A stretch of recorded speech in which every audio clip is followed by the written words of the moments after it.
يعني كلام بنت وولد في المنتديات مش يمكن عن السياسه، ما فيهاش مشكله، مش يمكن عن مثلا الاحداث اللي هي جمعت كل المصريين مؤخرا، الانفجار اللي حصل في اول السنه، ولاد وبنات وعملوا حاجات رائعه وعملوا افلام كليبس كده صغيره على الانترنت وعلى الفيسبوك واتجمعوا. انا فاكره كويس وانا طبيبه امتياز سنه 92 كان زلزال فظيع في مصر.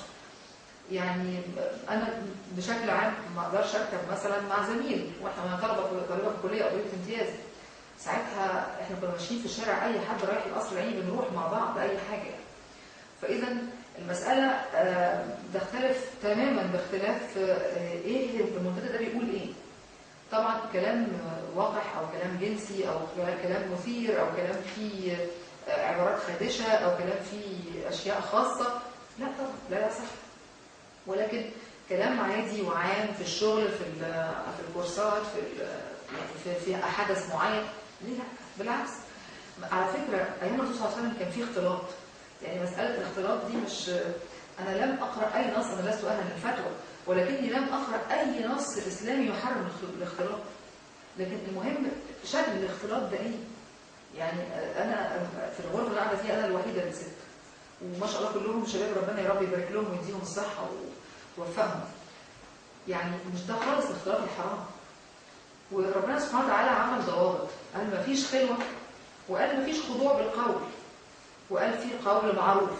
يعني ست عايز تكلم راجل تقول له، بس تقول له كلام لا فيه دلع وميوعه ولا في كلام يحتمل معنيين. فغير كده خلاص. الرسول صلى الله عليه وسلم مش كان بينزل الاسواق وكان في ستات بتبيع في الاسواق، وكان هو نفسه بيشتغل زي خديجه قبل ما يتجوزها، كان بيشتغل من ضمن الطاقم بتاع التجاره بتاعها. يعني انا مش عارفه حكايه عن الاختلاط دي اصلها ايه. انا عندي 3 بنات واصريت ان انا اودي بناتي مدارس مختلطه، لانه الدنيا مختلطه. يعني حاجه بسيطه جدا. انا كنت في مدرسه مختلطه، ولحد النهارده اصدقائي من الطفوله اخواتي جدا، علاقه نظيفه وجميله وصريحه وفي النور وفوق السطح، وكثير منهم بقوا اصدقاء زوجي، وكثير من صديقات او زميلات وايام المدرسه بقوا صديقاتي. المساله مش لازم ابدا دايما نحوطها بشريطه حمراء وتقول ممنوع الاقتراب والتصوير. بالعكس، ده كده هيولد جوه النفس شيء. طب انا بقى عايز اخش بقى، عايز اشوف ايه اللي جوه. ما ينفعش.